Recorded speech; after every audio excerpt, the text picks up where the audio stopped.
Good morning student, मैं रीता चंद्रा आज आपको अगला पोर्शन पढ़ाऊँगी। ये आपका चैप्टर 5 का लास्ट पोर्शन है। क्लास 6 ये आपके चैप्टर 5 का लास्ट पोर्शन है। लास्ट वीडियो में मैंने आपको ये चीज़ें बता दी हैं, समरूपी भिन्नार्थक शब्द समझाए थे। अब आपका अगला पोर्शन है एकार्थक प्रतीत होने वाले शब्द। ये क्या हैं? एकार्थक प्रतीत होने वाले शब्द क्या हैं?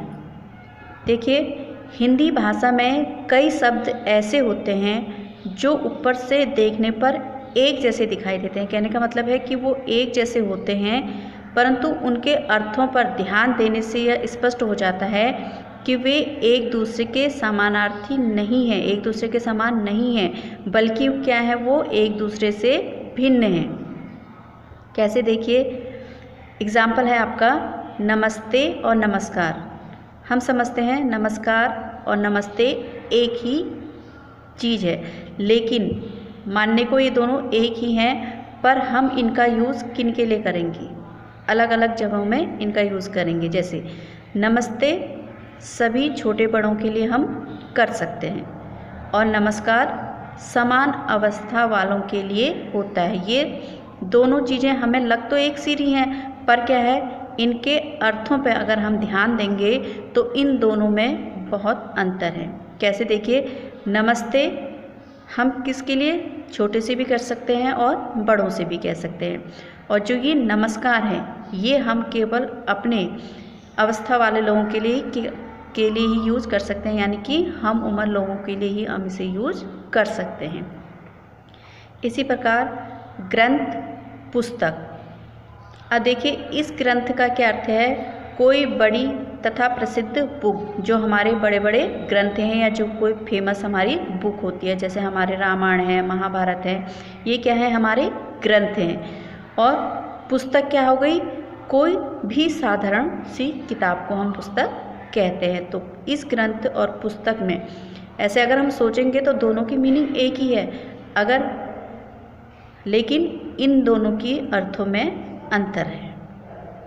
इसी प्रकार आपके कई सारे उदाहरण यहाँ पर लिखे हुए हैं। अवस्था, आयु। अवस्था दशा, आयु उम्र। दशा के लिए हम क्या यूज़ करेंगे? अवस्था, और आयु को हम उम्र के से समझते हैं। अनिवार्य, आवश्यक। अनिवार्य जिसके बिना कोई भी कार्य संभव ना हो सके उसे हम अनिवार्य कहेंगे, और आवश्यक हमारे लिए जरूरी है। आज्ञा, आदेश। आज्ञा देखो, बड़े छोटों के लिए कुछ भी कहते हैं तो उसे आज्ञा कहा जाता है। और अगर अधिकारी द्वारा अपने कर्मचारी को निर्देश देना, यानी कि हम आदेश किसके लिए समझेंगे? कोई भी अधिकारी या कोई भी बड़ा जब हमें किसी कार्य को करने के लिए कहेगा तो हम उसे आदेश कह सकते हैं। अस्त्र, शस्त्र। अस्त्र जिस हथियार को फेंककर मारा जाता है या मारा जाए, ये हैं बाण और भल्ला, इन्हें हम कहेंगे अस्त्र। और शस्त्र, शस्त्र जिस हथियार को हाथ से पकड़कर चलाया जाए, जैसे तलवार। वैसे हम सामान्यतः कह देते हैं ना अस्त्र और शस्त्र, लेकिन इन दोनों में भी अंतर है। अमूल्य, बहुमूल्य। देखिए, अमूल्य और बहुमूल्य कहने पे लग रहा है कि दोनों की मीनिंग एक है, लेकिन इनकी मीनिंग में अंतर है। इस अमूल्य का अर्थ है जिसका मूल्य ना आंका जा सके, यानी कि हम जिसके लिए कुछ भी मूल्य, हम कॉस्ट हम नहीं कर सकते, वो हो जाएगी हमारी अमूल्य। अनमोल। बहुमूल्य जिसका मूल्य बहुत अधिक हो। इस अमूल्य का अनमोल जिसका कोई मोल ही ना हो उसके लिए यूज़ होगा। और बहुमूल्य बहुत अधिक मूल्य की वस्तु। अनुरोध बराबर वालों से किया जाता है। प्रार्थना ईश्वर या पूज्य व्यक्ति से किया जाता है। भीड़, झुंड। भीड़ देखो, जनसमूह लोगों के उसको भीड़ कहा जाता है। जहाँ पर दो से अधिक लोग इकट्ठा हो जाएंगे वो क्या हो जाएगा? हमारी भीड़ हो जाएगी। और झुंड पशुओं के लिए कहा जाता है। बहुत से पशु जहाँ पर खड़े होंगे वहाँ पर क्या हो जाएगा? समूह हो जाएगा। श्रम, परिश्रम।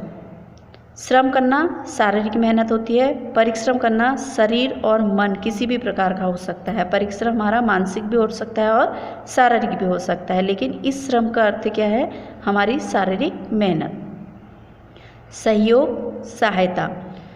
सहयोग एक दूसरे की आपसी सहायता, और सहायता एक के द्वारा दूसरे की मदद करना। निर्णय और न्याय।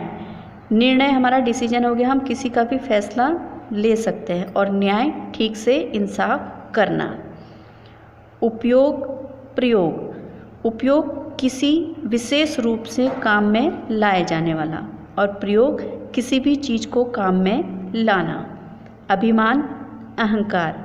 अभिमान अपनी श्रेष्ठता के कारण स्वयं को बड़ा समझना, और अहंकार झूठा घमंड। ईर्ष्या, द्वेष। दूसरों की सफलता से जलना ईर्ष्या कहलाया जाएगा, और द्वेष किसी कारण दूसरों के प्रति शत्रुता का भाव रखना द्वेष कहलाया जाएगा।